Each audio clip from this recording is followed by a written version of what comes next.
Hey, Media People podcast listeners, if you enjoy the podcast, then you're going to love our newsletter, appropriately named the Media People Newsletter. Delivered right to your inbox, each edition is a mix of original and curated content designed to feed your curiosity while aiding in personal development.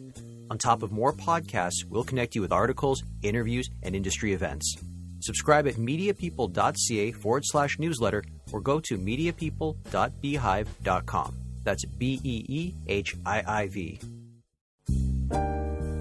Thanks for listening to the Media People podcast, lively and insightful chats with the people who power the media industry. I'm your host, Victor Genova. For more episodes, you can go to mediapeople.ca or subscribe wherever you get podcasts, including youtube.com/@mediapeoplepodcast. Views expressed by participants are personal. Sales is a performative art, and presentations are like a play. Notes serve as the script, while the PowerPoint deck acts as the set. The boardroom the stage, and clients the audience. At the heart of the production, the sales rep. When comparing the two professions, you can see why today's guest, Kristie Painting, has enjoyed a successful sales career. Kristie is Pinterest's country manager for Canada, and while many people in her position have a marketing or business degree, Kristie majored in drama. Her first job out of university was handling pharmaceutical orders. Kristie wasn't enthused by the work and quickly moved into local print media sales. She shifted into roles with Yahoo and DoubleClick and ascended into leadership positions at Olive Media and Bell Media, to name a few. Kristie Painting stops by to chat about growing up in suburban Toronto, her passion for the dramatic arts, her media sales career, why she took an agency job, and leading Pinterest's Canadian office. Pinterest is a visual search engine that really lives at the intersection of search, social, and commerce. Our users come for inspiration on a wide variety of topics, from beauty and fashion to home renos to food and recipes, art and design, even travel. And users explore Pinterest for big moments like weddings, small moments like dinner time, to move from discovery to decision to do, to actual execution. And that gives advertisers an incredible opportunity to sort of add value to this decision journey by meeting them where they are with what they need. Kristie, thank you so much for stopping by. We have been trying to get this on the books for a while. We're recording this in March. It goes live in April, but little does everyone know that we have been talking as far back as September of 2023. So thank you so much for carving out a bit of time in your busy schedule for us. As always, though, we go back to the beginning. You're from Toronto, suburban Toronto or Toronto proper? I'm from the suburbs. I'm from the West End, although I'm actually the daughter of a Brit and a Canadian. They literally met at the airport where they were both working for British Airways. And after they met and married, they sort of had this incredibly glamorous life where they lived in all different kinds of countries. They went to England. They spent some time in the Middle East, in Iran. My sister was born in Kuwait. They lived in the Caribbean for a little while. And it was only after we had actually lived in Antigua for about almost 4 years, and both my sister and I were sort of approaching school age, that my mother said, enough is enough. It's time for the girls to go back to school, and we're moving back to Canada. And so we came back to Toronto and settled in the West End, where my mom was from, and sort of established ourselves there. And that's more or less where I grew up. So you had a pretty nomadic childhood, it sounds like. Well, it's interesting. Certainly when we were quite young, and then we were relatively stable for a while. For a couple of years in middle school for me and high school for my sister, we moved to the US. I lived in California for a little while. I was literally living in the Valley during the Valley Girl era. I had a great Valley Girl voice and accent that I can still probably do from time to time after a glass of wine. And then we were there for about 18 months or so, and then moved to the opposite coast and lived in Connecticut, which was very much, lace collars and pearls, right in key kind of Martha Stewart era, and lived there for just a little while before pleading with our parents to come back to Canada and returning to Toronto, and again, more or less where we had started. Was there any sort of culture shock going in between all those places like Connecticut or California and then coming back to Toronto? Oh, it was very intense. I mean, we lived in California while Reagan was president. It was very much Cold War era the high school that I attended, or the middle school that I attended, literally had a bomb shelter in the basement, designed for as a fallout shelter with enough freeze-dried food to keep all the students for about 3 months. It was completely different from what I had come from, and quite different from what I had returned to. It was almost like a fever dream when I think back on it now. I was a child of the Cold War, I guess you could say, too. We didn't have that in my school. And for reference, I grew up in Mississauga, but we did have one school in the neighborhood that had a giant air raid siren on top of it. It looked like a giant jet engine. And I remember, I want to say I was like 6 or 7, it accidentally had gone off. And it really spooked people in the neighborhood because you're living in suburban Toronto. You don't think anything's really going to happen. The Cold War, this is the 80s. The Cold War had been going on for about 20 plus years or so. And all of a sudden that goes off. I slept through it because I'll sleep through anything. But I remember it did spook some people in the neighborhood because it'd gone off for like maybe about 20 seconds or so. And they thought, oh my God, what should we do? And so that's the way the mentality was when you were, or at least the culture was when you were living in California, that even though everything was very rosy and very comfortable, things could go sideways at any moment and you had to be prepared for it. It was a different level of emergency preparedness. I mean, the Cold War was really not something I had spent a lot of time really thinking about. And then, of course, the other thing you had to worry about was earthquakes. And so we would do, whereas we had done fire drills when I lived in Toronto, we did earthquake drills where you had to get under your desk and cover your head, or you had to find a doorway and kind of brace yourself in it, which was a completely different way of reacting to emergencies than I was accustomed to. Fortunately, there were never any big ones while I was there, a few little tremors, but nothing too drastic. You were big into drama as a child, or I should say drama club. When I say it that way, it makes it seem like drama in general, but drama club, what attracted you to just the dramatic arts in general?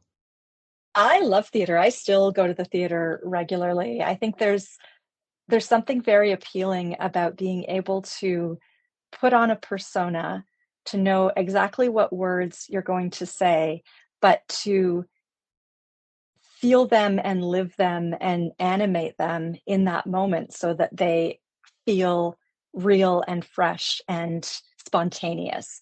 And that sort of craft of being able to understand exactly what needed to play out, but be able to imbue it with an animation and a spontaneity in that moment, sort of to create that chemistry with your fellow actors, was, I thought, really, really magical. I really loved it. It was also just, I wasn't very good at sports, particularly team sports. So it was a really nice way for me to meet people and have a social circle of like-minded kids who like to nerd out like I did in the dramatic arts. When we say plays and theater, do you also include musicals into that? I wish I could include musicals in that. I have like sort of a very ordinary singing voice, nothing at all strong enough to hold a musical tune. So that was never my milieu. I'll say I really enjoyed Shakespeare, and I did a lot of theater in high school, but then I went on to university, and we did like a lot of Elizabethan theater there, and that was, again, that's like an additional challenge of trying to make these words, which are not instantly comprehensible to a contemporary audience, but trying to make them really meaningful and ensure that the meaning is communicated, even if the words themselves create a bit of friction with the audience. So really, really kind of bridging that gap for the viewers, it was a special kind of challenge, and one that I always really enjoyed. Do you have a favorite play? Midsummer Night's Dream is my favorite. I was so lucky I was able to perform that when I was at McMaster, where there's this beautiful outdoor natural amphitheater outside called Faculty Hollow. And there was this gorgeous green hill with a little culvert at the bottom that was all surrounded by beautiful trees. And the audience sat on the hill, and we erected a stage at the base. And I got to play Puck, this sort of wood nymph that created mischief throughout the play, and was a catalyst for all the action that happened, and sort of flitted around the edges almost as a narrator. And that was my favorite role, and still one of my favorite plays.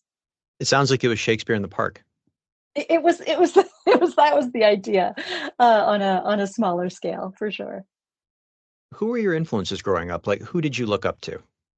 It's an interesting question. I mean, I wasn't really into sports per se. I was a figure skater, and so I did spend a lot of time watching figure skating and ice dancing.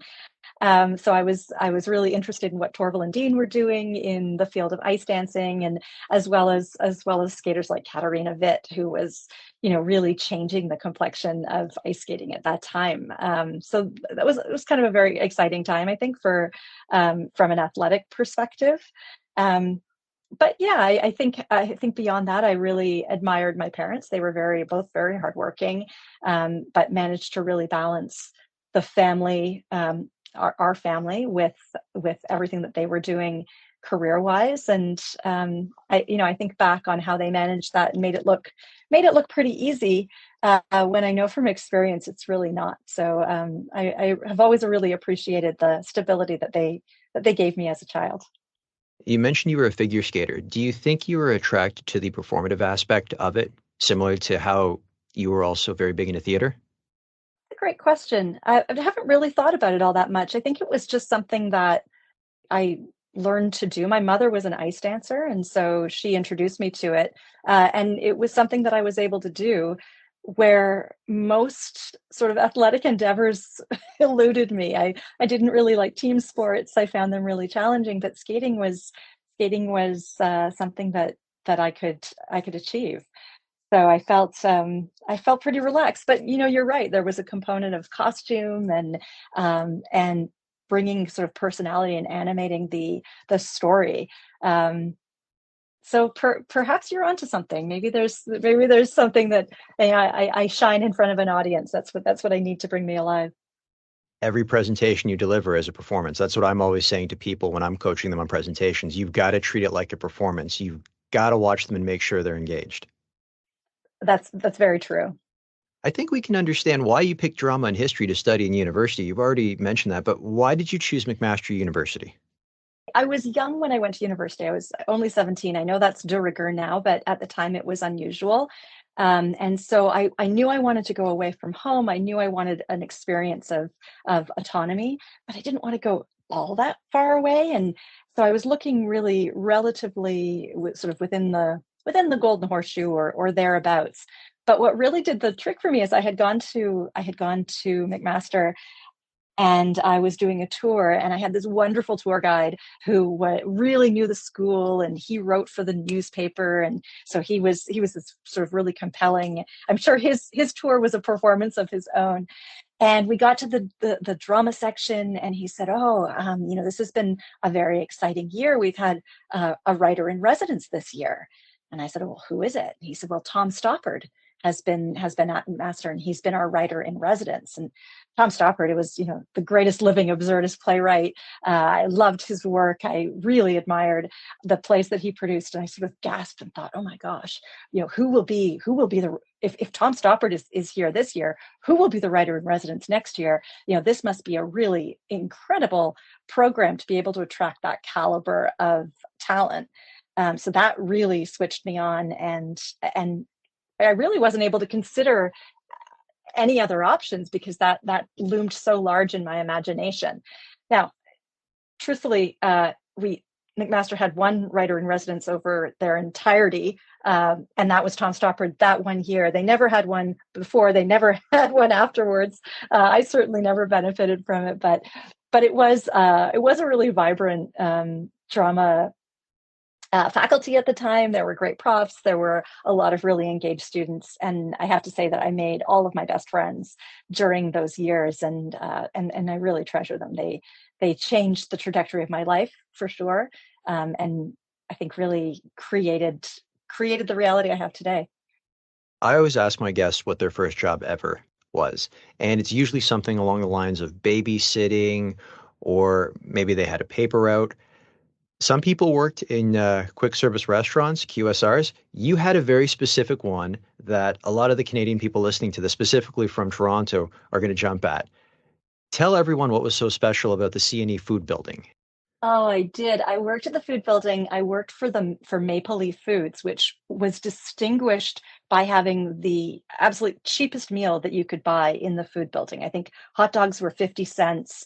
And, a back bacon sandwich was $2 or something. That was the highest priced item that we sold. And so we always had an enormous line stretching around the corner.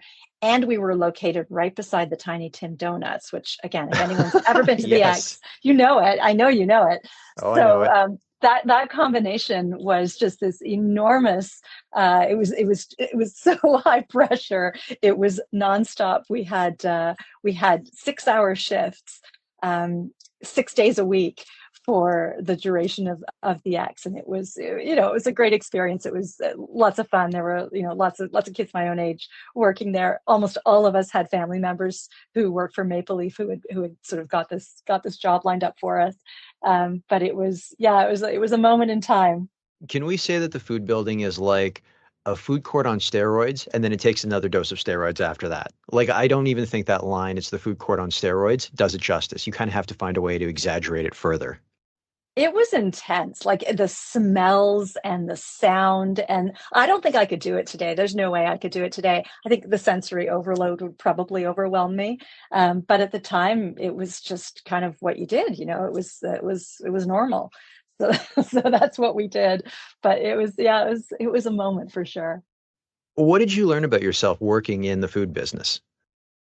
I learned that I actually really love to talk to people and serving people and making them happy. Like food service is really interesting because it is the easiest way to make somebody happy. When they're hungry and you put food in front of them, they're immediately happy, unless there's something drastically wrong. And if there is, changing that is actually not that difficult. So really understanding how do you become as efficient as possible. All they want to do is, get through this motion as fast as they can and get something that they want at the end of it. So being able to do that, pleasantly and with a smile and as quickly as possible is sort of key to that experience. And I would actually argue it's sort of key to any service, that if you're able to deliver, good professional service with a smile and get people what they want as fast as you can, that's an outcome we should all be striving for.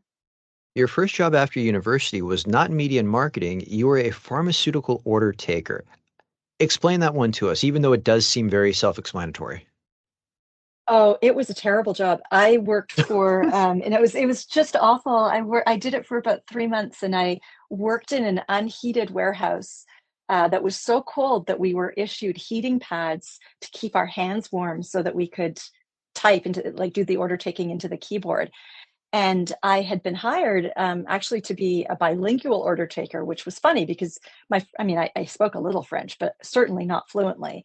But there were so few Francophones, I guess, in Hamilton at that time that they kind of took what they could get, which at that moment was me. And so I would just speak, I would sit on the phone all day and talk to pharmacists who would read out columns of numbers, order numbers to me of various drugs, which I would then just sort of key in and try to do it as quickly as possible and as accurately as possible. But it was very transactional. There was very little pleasure to be derived from the experience, or relationships to build, or even really value to drive. It was a very tough job, and I did it for about 3 months. Nobody really did it much longer than 3 months. There was a constant turnover, and for me, it came when they had some kind of an event that the pharmacists were all invited to, and a friend of mine who I'd gone to high school with showed up, and he'd graduated from university, and he'd gone on and he'd studied pharmacy, and now he was starting this career as a pharmacist. And I thought, oh my God, what am I doing? Here I am punching in orders in a language I don't even really speak, while my friend Gary has actually started his career and is doing something and going somewhere. And I sort of said, Kristie, this is no bueno. We need to think about what the next step is and point ourselves in the right direction here and decide what you'd like to do when you grow up, because it's coming fast and it's time to embrace it. So that was kind of my jolt, my jolt of awareness that it was time to get focused and decide what my next step really needed to be. We're going to take a quick break. Enjoying this episode? Of course you are, or you wouldn't have made it this far. Complement your listening experience by subscribing to the Media People newsletter at mediapeople.ca/newsletter, or at mediapeople.beehive.com. It's a mix of original and curated content designed to feed your curiosity while aiding in personal development. On top of more podcasts, we'll connect you with articles, interviews, and industry events. Subscribe at mediapeople.ca/newsletter or mediapeople.beehive.com.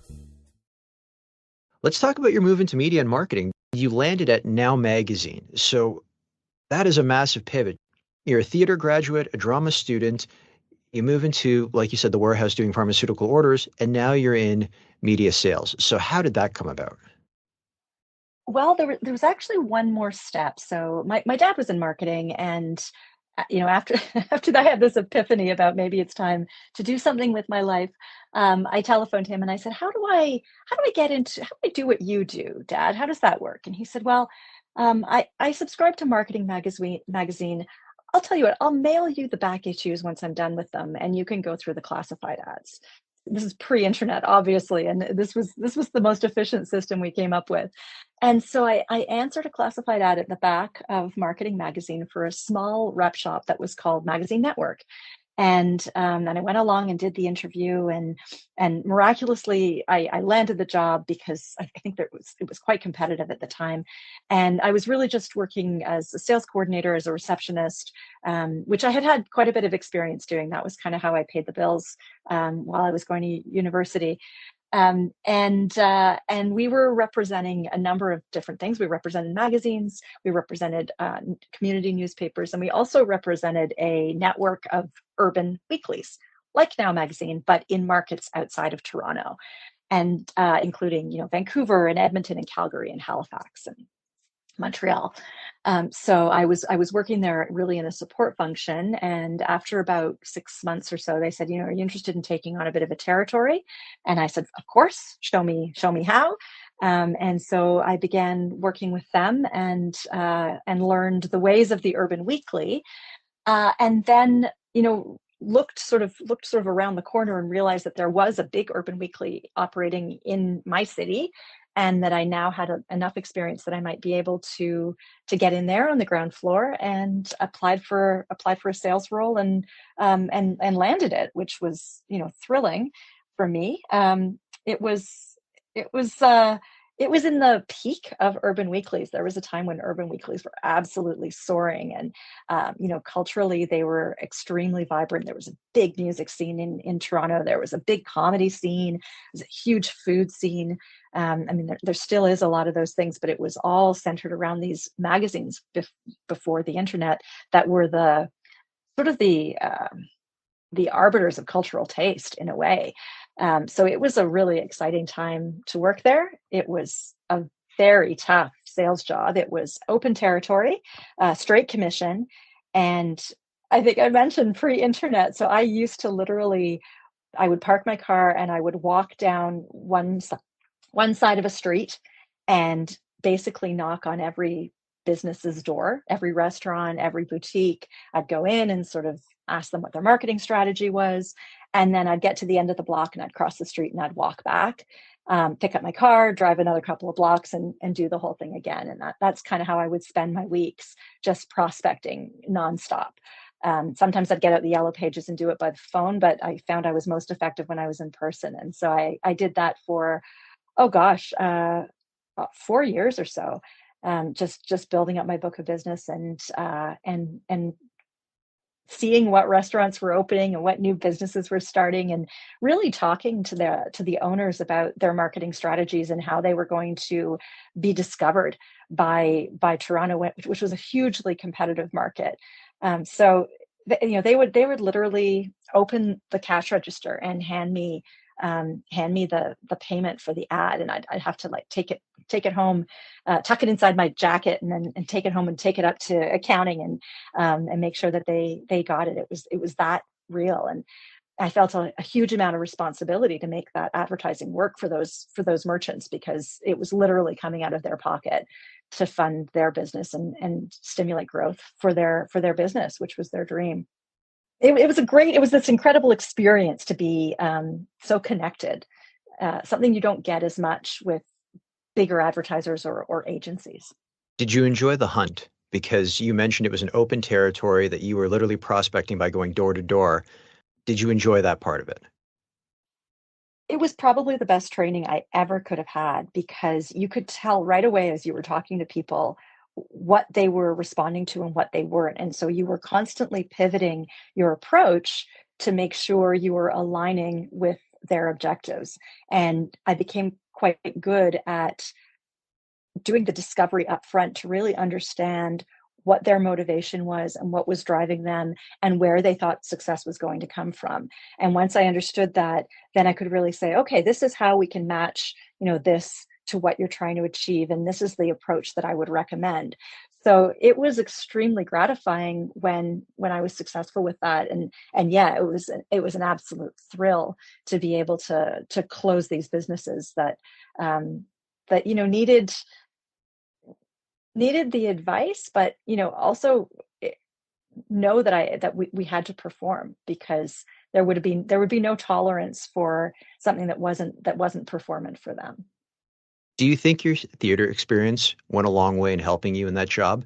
Because if you can perform in front of 300 strangers, that must make it easier for you to walk up to one stranger and go, "Hey, I'm so and so. Let's talk about your marketing budgets," or whatever your talking points were when you were making that cold approach.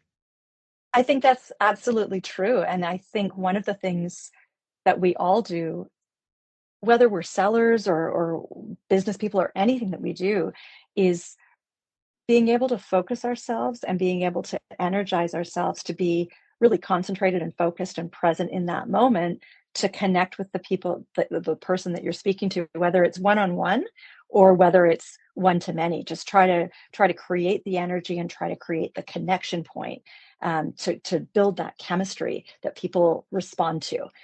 So yeah, I think that's exactly right. I think it served me very well. It certainly gave me the confidence to be able to walk in to these strangers' businesses and ask them for their money, which is, perhaps one of the hardest things to ask for. That's what we do. I'm also in sales, and when people ask me what I do, I just get to the point. I go, I chase people for money. I mean, there's a lot more to it, but that's what we do. Yeah, and I think part of it was learning how to also understand the business solution because it you could close someone for money once, but you couldn't then go back. If it didn't work, you couldn't return. And I quickly learned it was much more efficient to be able to talk to somebody and help to build a business strategy that you both felt connected to, you both felt bought into, and really make sure that that was working and performing for them. That was the beginning of a relationship that was sustainable, and that created this base of my book of business that I could then grow on. Whereas I watched many of my colleagues who came at the same time as me, just churn and burn within 3 or 6 months because they could close some of the business up front, but they couldn't sustain it. And so creating those relationships and being trustworthy, being credible, ensuring that you were committed to the merchant's success was really key to being able to sustain that relationship and deliver value, which I think is a key part of any business relationship. Your time at DoubleClick, was this before it was acquired by Google? It was publicly traded. It was a tech company. It was an ad server, but they had also developed a media business. And so I was working on the media business side. They had networked a bunch of sites. This was sort of pre search engine. I actually joined them just after the bottom had fallen out of the dot-com market. So I was there for just about a year. So the bottom fell out of the dot-com market. I joined. The towers came down about a year later, and they shut the whole media operation down. And that was it for me. That was my short stint at DoubleClick. But it did get me into the digital world, which I knew I wanted to do.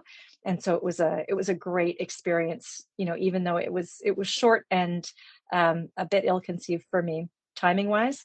It was the beginning of really that shift to digital sales. And your next role, that was at Yahoo, if I've got this correct, and you were a strategic account executive there. That's right. So I joined. I left DoubleClick, and I went to Yahoo, which was just sort of taking off as this portal I started working with the very few digital buyers who were operating at the agencies. There were not very many of us. It was a very tight community. I got to know many of those sort of single digital buyers in their departments. I'm still very good friends with many of them today, who now hold extremely senior positions within our digital ecosystem. But we did some really fun stuff. I remember selling the very first out of the box. It was a digital overlay campaign where the masthead, a car drove onto the masthead and then sort of came apart and then came back together again. And this was groundbreaking stuff at the time. It was very exciting. I think the media planner won an award for it. So we were doing some really exciting skins and different colors, and really stretching the boundaries of what was possible in the digital landscape. It was a really fun and dynamic time to be in digital. Your jump to all of media, you move out of, I guess, a sales first role, and you are the general manager, VP, sales and marketing. So it looks like you're wearing about two or three hats there. Talk to us about the transition into that kind of a level of a leadership role, because you were having a great time as a player and now you have to be a coach. Was that a bit of a struggle for you, like getting out of the trenches and going, okay, I can't do this anymore. I've got other people that do that. I've got other things that I have to concern myself with. It was an interesting time. I actually thought that I wanted to make a shift into operations. I wanted to ensure that things were sort of really running smoothly. And so when I joined All of Media, it was in its very, very early days. It really didn't exist as Olive. I joined, we named it, we threw a party, and we started to acquire sites sort of in the first 6 to 8 weeks was kind of the trajectory there. And very quickly I realized operations was not a place that was very suitable for me, and that I was much better suited for sales. And I had a couple of salespeople, but my next role was just to staff up and find the right people that were going to be really committed to this company, and wanted to make it super successful. And so that's what we did. It was about, we were building the business. It was, All of Media was a joint venture between two newspaper companies, Torstar Digital and Jessica Digital, La Presse. So we were working with these two big Canadian newspapers who knew that digital was here. They knew it was going to be an important part of their business, but they didn't really know how to build the capability for that. And so we were brought in as a team of digital experts to network these two newspapers together, and very quickly said, we could make this bigger yet if we started to sell Canadian ads on US websites. So, why don't we try to find the biggest US websites in all of the most important categories for advertisers, bring it to Canada, and make it really easy for all these digital buyers to execute their buys, across these websites that they want to access. But when they phone the sites in the US, nobody even really wants to take their calls, because the dollars that they're spending aren't significant in the context of US spend. So that was the idea behind Olive. And we built up that business really quickly, and really successfully along this model. It was so successful that many other Canadian publishers began to look at the model and stand up their own versions of it, which compressed our margins somewhat, made it a little bit more difficult to be successful. But I think that the hardest thing about Olive was that it wasn't a defendable model. It was something that others could do. So we really focused then on having the best sites, having the best service, having the best sales team, and that was my focus during the time that I was there. I started as a director of sales, became a VP, and then only after the president left did I move into more of a GM role. And you started this by talking about throwing a party, because that's something Olive was known for. I had never been to any of the legendary parties, but I know Olive Media isn't around anymore. But if I'm talking to any of my colleagues that happen to work at Olive or worked closely with people that were at Olive, you'd bring up Olive Media and they'd say, oh, they throw the best summer parties. That was the best part of my job, I have to say. I got to do marketing, so I was in charge of the parties, and we would start planning them I mean, at the beginning, we started planning them 6 months out, and by the end, we were sort of starting to plan the next party the day after the party had happened.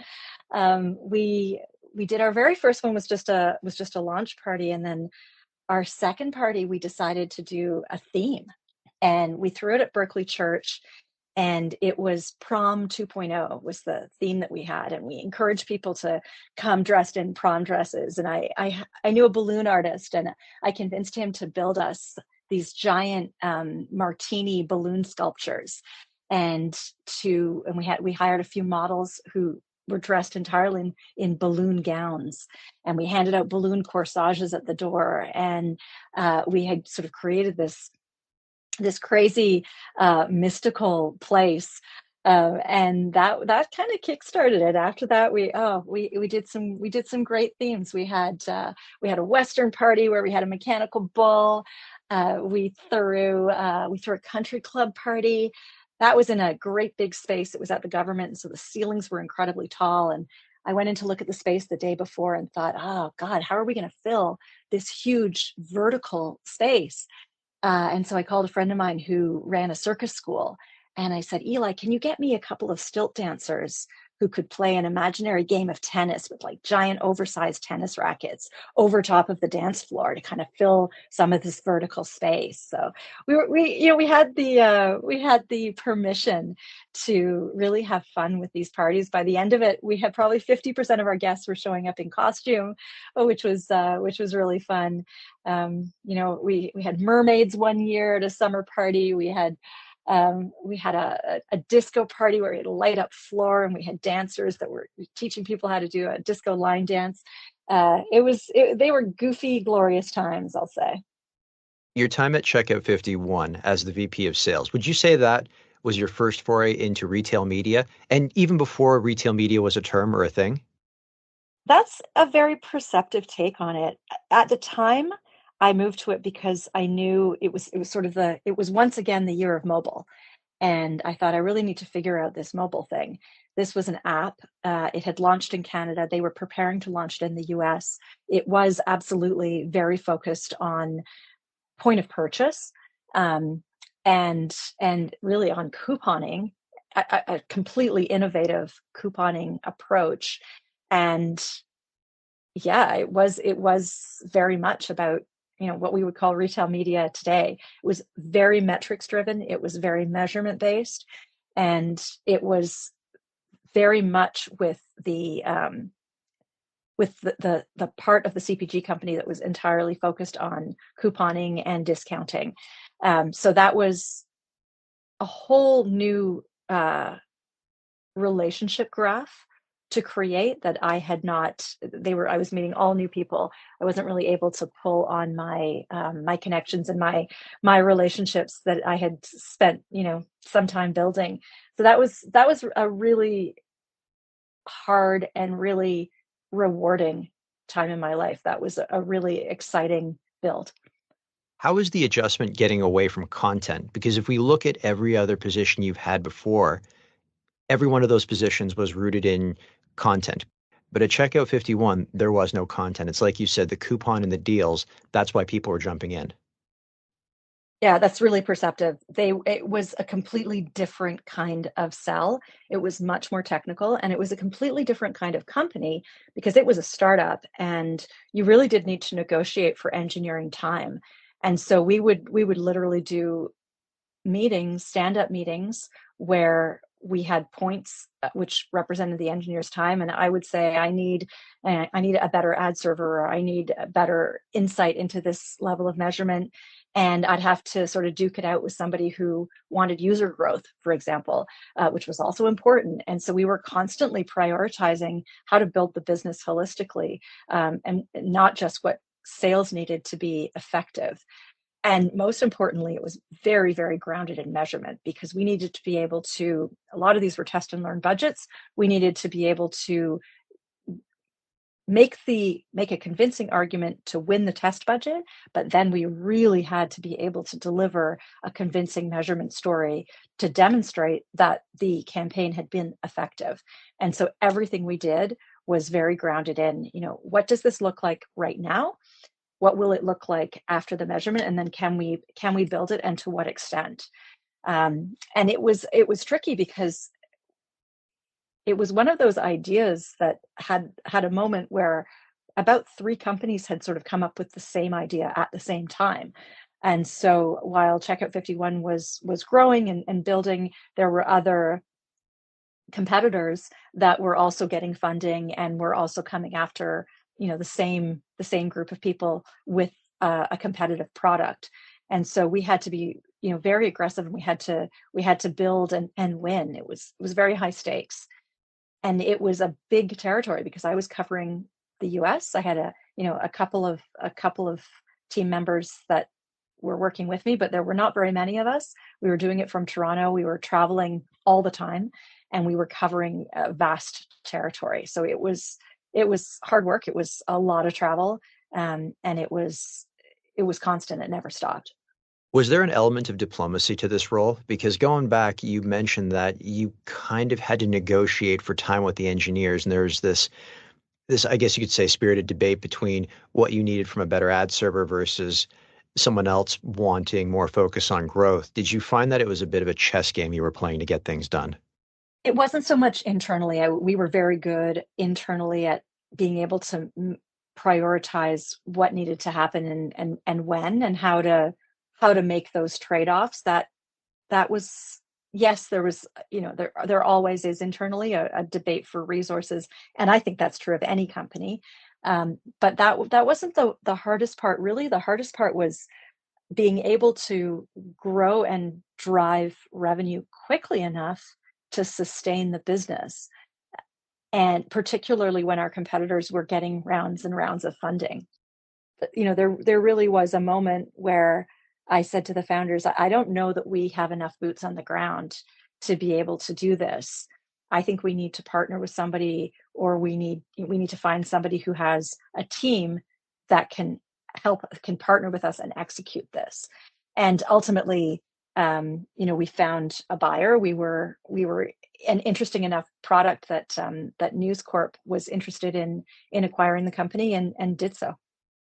What brought you to Bell Media? And did you do all of these roles at once, or was it you kind of building up to it? Because you were the VP, digital sales and platforms, and revenue management. Like, those are, again, a lot of hats to wear simultaneously. Yeah. It did feel like every time I turned around, there was like a new job that was handed to me. So I started at Bell as just doing digital sales and platforms, and then RevMan got my remit got expanded to include RevMan about a year or two in.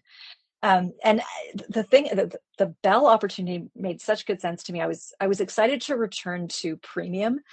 Certainly the network model that we had developed and embraced at Olive Media had been largely eroded by programmatic. So premium display was less desirable. Premium video was still very important. And Bell had the most premium video anywhere. I had never sold video. It had been the year of mobile. Now it was the year of video. So I had an opportunity to go and had that function up. And in doing so, we did a lot of work around managing sort of yield management around the video inventory, understanding that it was in very limited supply, it was in very high demand. So really tweaking that yield management piece. And I think that's why, because I did so much of that with the digital video inventory, when there was an opportunity to move revenue management under me, we were looking at the whole video pie at the same time. Talk to me about the French-Canadian video pie, because my first job was at Astral Media prior to Bell acquiring the company. And our best-selling product, hands down, was French pre-roll. And Bell acquired Astral. So I believe you were probably part of the Bell team after Astral was acquired? That's correct, yeah. How much of a focus, or how much did it come up in meetings about French video? Because that stuff you couldn't keep on the shelf. It was impossible. And this is what I mean about yield management, was there was a point at which it was you couldn't charge more than this obscene amount. And so you had this very limited supply, huge demand, but there was also a tipping point after which you couldn't crank the rates anymore. People would just say, that's ridiculous. So there was a bit of a tightrope, and you got into, how do we then bundle it? If you want access to this French video, what else are we going to ask you to buy? And is there a way to leverage this very valuable asset to also include other components maybe that are less desirable or come in at a lower CPM, so you can blend the CPM and make it a little bit more palatable than this astronomical figure that by itself as a line item just, didn't make sense. What enticed you to jump into agency life at Wavemaker? Yeah, that was my very first job, agency side. I was offered an opportunity to come in at a CEO level. Uh, I thought to myself, my gosh, I don't know. I don't know if I'm going to be able to really drive value here. I don't know that I know enough. And someone said, but no, that is the value that you bring, is you're coming in with an outside perspective. You're coming in with a sales view. You've got a lot of digital experience. You really understand the inventory from the sales side. So you'll be bringing this new perspective that'll be very valuable. And so that convinced me to give it a try. I think when opportunity knocks, you either go to the door and welcome it in, or you fall asleep on the couch. I don't think so. You have to embrace it when the opportunity is there. And I have to say, it was I'm so glad I did. It was such a fascinating experience, because I had been on the sales side my entire career. And for the first time, it was like I had been looking at a two-dimensional object, and all of a sudden I was able to walk around the back of it. And I was like, oh, I see. There's this whole other dimension that I didn't really appreciate. And that really rounded out my appreciation for agencies and what they do and how they work, and how difficult it is, quite frankly, for the people that work there. I have mad respect for the buyers and the planners, and the strategists at agencies. They work very, very hard, and they have a very tough job to do. So it sounds like it made you more empathetic for the agency side of business. Did you find yourself reflecting on deals from years past and just kind of wondering, why were the agencies so difficult about this, or why were they so hyper focused on that? But now that you were on the other side of the business, you're like, I completely get why they raised those issues when we were negotiating. That's exactly right. And I think for many sellers, you sort of wonder, why are the agencies, so protective of this relationship with their client? Why don't they give me more access? Or, why can't they explain this to their client? I'm not sure I understand why this is so hard. And it was after understanding what the dynamics were, and how difficult they could be, and how much pressure there was through procurement, how much pressure there was with the required review cycle. All of these things made it, put an enormous amount of pressure on the agencies. And when they lost a piece of business, it was very difficult to rebound. And, lots of times people lost their jobs as a result. And so it was very high stakes and very binary. When you're in sales, you pitch much and hopefully hopefully win often, but you don't win everything. And that's kind of okay. When you're in agency land, it's very binary. Either you have the account or you don't. And if you have the account and you lose it, that loss needs to be absorbed, and it just makes it puts an enormous amount of pressure and scrutiny on everything that you do. And so there's huge stakes all the time, and it's also just quite difficult to make money. It's the margins are very thin, and it can be really difficult. So yeah, I have a lot of empathy for how agencies operate, how hard they work, and how challenging some of those relationships can be. Let's bring everything full circle back to Pinterest. I want to ask you how the opportunity presented itself. I have loved Pinterest for many, many years. I've been an avid pinner since Pinterest really came to my attention. I've used it for many, many projects, and I really love it. And I have to say, I've always avoided more traditional forms of social media. I find that they don't make me feel good. It's easy to spend a lot of time on them, but it's not something that I find really fuels my joy. Whereas Pinterest has always been a place where I feel really comfortable, really soothed, really safe, really inspired. And so I had met the previous country manager of Pinterest, and I had learned that she had been promoted. And I started to wonder, I wonder who they're going to get to do this job, and when are they going to fill it? And time passed, and they didn't really fill it. And I finally reached out to her and said, what are you doing with this role? What are you looking for? And she said, oh, we've just reopened it. We're starting our search again. And it was at a moment, it was just after COVID. It was at a moment where I was wondering whether I really wanted to get back into sales. I really missed the sales cycle. And I said to her, really, maybe, is that something that you would consider me for? And she said, well, why don't you join the process and see how it goes? And so I threw my hat in the ring and really worked as hard as I possibly could to get it. I decided, okay, this is a job that will really bring me enormous joy, and I think I can add a lot of value to this company. I love the platform. I feel really passionately about it, and I really think this would be a good fit for me. And so I basically insisted that they hire me, and worked as hard as I possibly could. I had to go through a number of rounds of interviews, and ultimately they did think it was a good fit, which pleased me so much. You brought up something interesting. You mentioned that one of the things that appeals to you is that Pinterest, and I'm paraphrasing quite a bit, is one of those social media platforms that's better for your mental health. I was having a chat with someone about Pinterest a while back, and I said, I don't know who their CEO is. And they looked at me funny, and I said, it's not because I can't figure out or find out who this person is. It's just anytime you ever hear about some of the other leaders on other social media platforms, when you hear about them in the news, it's usually because they're in front of Congress trying to explain something that's gone horribly wrong with one of their users or a number of participants on their platform, and trying to justify their existence and why they're not accountable for it. So that's one of the things I find very interesting about Pinterest, is that the leader, even though I'm sure this person is incredibly prolific, kind of flies under the radar there. And that's kind of like the best unspoken testimonial to just how much safer Pinterest is and can be compared to some of the other platforms. Pinterest has made a very deliberate choice to prefer positive mental health outcomes to just driving mindless engagement.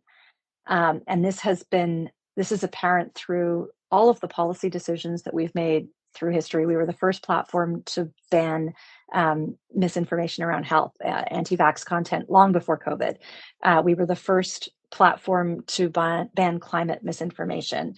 We don't accept political ads. We are very, very conscious about how we show up for our users. And truthfully, Pinterest is about driving people from inspiration to action. And so unlike platforms where their algorithms are designed to put you on the platform and then hold you there for as long as possible so that they understand more about you, they're able to collect more data, they're able to serve more ads. Pinterest is really about inspiring you and then encouraging you to go and create in real life. What really we want you to do is to actually execute. And that means getting off the platform and doing and creating and being and living. And that in many ways, that's sort of contrary to the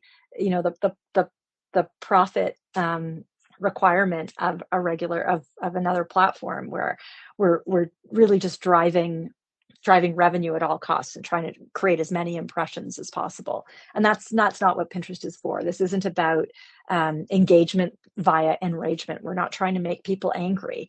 We're trying to inspire them and make them feel positive and make them feel good and allow them to do and allow them to create. Our mission is to inspire everyone to create a life they love. And if we're not doing that, then we're not living up to our mission. I say this half jokingly, but does Pinterest have any data on how many weddings or bathroom or kitchen renovations they've influenced? Oh my gosh, so many. I love this. If you talk to anyone, they will say, "Oh yeah, I planned my wedding on Pinterest, or I planned my home reno on Pinterest." I met a woman recently who owns horses, and she was showing me her stable, which was absolutely spectacular. And I said, "Wow, how did you know how to build this?" And she said, "Oh, I built it all on Pinterest." And I said, "Yeah, that absolutely makes sense." So there's so many use cases, but as I say, kind of big and small. You've got these huge, big life moments like weddings or first baby, but then you've also got all of these little moments as well, which is like, what's for dinner tonight, or what am I going to wear tomorrow? All of these little moments, these sort of quotidian experiences, which Pinterest also inspires. And I love that it can stretch to like the huge, mighty, big, overarching, expensive things, but then also these sort of micro moments that are also really meaningful. What does a typical day look like for the Canadian country manager at Pinterest? I try to spend a lot of time with my team, and I try to spend as much time as possible with clients. For me, a lot of truth comes out of the field. And so I like to hear from clients about what's working, what they like, what are they thinking about, what are their priorities. And so I spend as much time as I can with clients, and I try to have those booked out a long time in advance so that I'm always getting a steady stream of information from all different kinds of categories. But at the same time, it's a very technical product. We're increasing our shoppability as much as possible. So our new CEO, his name is Bill Reddy, and he comes from a background in payments, and he is all about creating shoppability on Pinterest. One of the things he likes to say is, when I first joined, Pinterest was like a mall, but all the stores were closed. That's no good. Everybody could window shop, but nobody could actually buy. And so our focus as we move forward is about creating more shoppability. And that really means ensuring that the pipes are well connected with our clients, ensuring that we've got good catalog upload, ensuring we've got good measurement. One of the things that we are most focused on right now, and have been for the past year or longer, is around connecting our API for conversions with our clients, so that when cookie deprecation really kicks in, we have good, strong measurement, so that our clients are really able to understand what is driving success on their businesses, and from what platforms it's coming. Kristie, this has been a fantastic chat. Are you ready for rapid fire questions? Oh, always. Okay, the campaign you are most proud of. We did a campaign when I was at Wavemaker with Kruger. Susan Irving is a wonderful marketer. She was the CMO at the time, and she wanted to do something really earth-shattering. And we created a television campaign around the Cashmere collection, which of course had a component around breast cancer, featured all these incredible designers who were creating these astonishing dresses out of bathroom tissue. And the whole thing was made into a television series, and it was just amazing. I should say, I had very little to do with the actual execution. There were a lot of really talented and creative people who took the helm, but I was involved right at the very moment of inception, and so I'd like to claim it as my own, at least in part. Your favorite movie? I love movies. Film is something that I really love. I love old movies. I love Billy Wilder. So like Some Like It Hot or The Apartment are great. I love Quentin Tarantino. Pulp Fiction is one of my favorites. But if I had to just choose one, I have to say I love The Sting. It's got Paul Newman. It's got Robert Redford. Their chemistry is incredible, and it's a heist movie. It's a caper movie. It's got all kinds of little twists to it. I could watch it time and time again. If Hollywood were to make a movie based on your life story, who would you want to play you? I would love Kate Blanchett to take on that role. I think she is so elegant and so aspirational, but she also has this great comic quality that I really admire. I think she's got enormous range, and plus she's just absolutely gorgeous. Your favorite book? I love to read. I try to read 50 books a year. So I'm always bringing in lots, but I would say I'm a huge fan of Kate Atkinson. She wrote a book called Life After Life, which was a series of, it was really an exploration of World War II and all the different ways you could die. And I also love Ian McEwan. And one of my favorite books of his is Atonement. Your favorite song? Can I have an album? Can I choose a whole album? Oh, by all means, please go for it. I know albums aren't fashionable anymore. Everybody is only interested in one song, but my favorite album of the 90s was Mezzanine by Massive Attack. And that's still my go-to if I need to do sort of deep thinking work. I'll pop in my headphones and have that play. There's something really really thought-provoking about the sound. The best advice you have ever received. Really early on in my career, my first year, my manager said to me, I was getting my first sales territory, and I said, I don't really know what I'm doing. And she said, it doesn't matter, just be a straight shooter. All you can do is tell people the truth, deliver on what you say that you're going to do, and follow up and follow through. And if you do that, you can always be proud of what you've done. And she's right. And I've lived with that advice my whole career. My signature closing question: if you weren't in media, what would you be doing and why? If I weren't in media, I would be running a dog rescue operation. I have two rescue mutts that I got about 6 and 7 years ago, and they have truly changed my life. They've changed how I interact with the world. I think everybody deserves to have that experience, and so yeah, I would look to try to find these beautiful animals forever homes with people who could really benefit from the experience. Kristie, this has been a fantastic chat. Thank you so much for dropping by. It's my pleasure. Thanks so much for having me.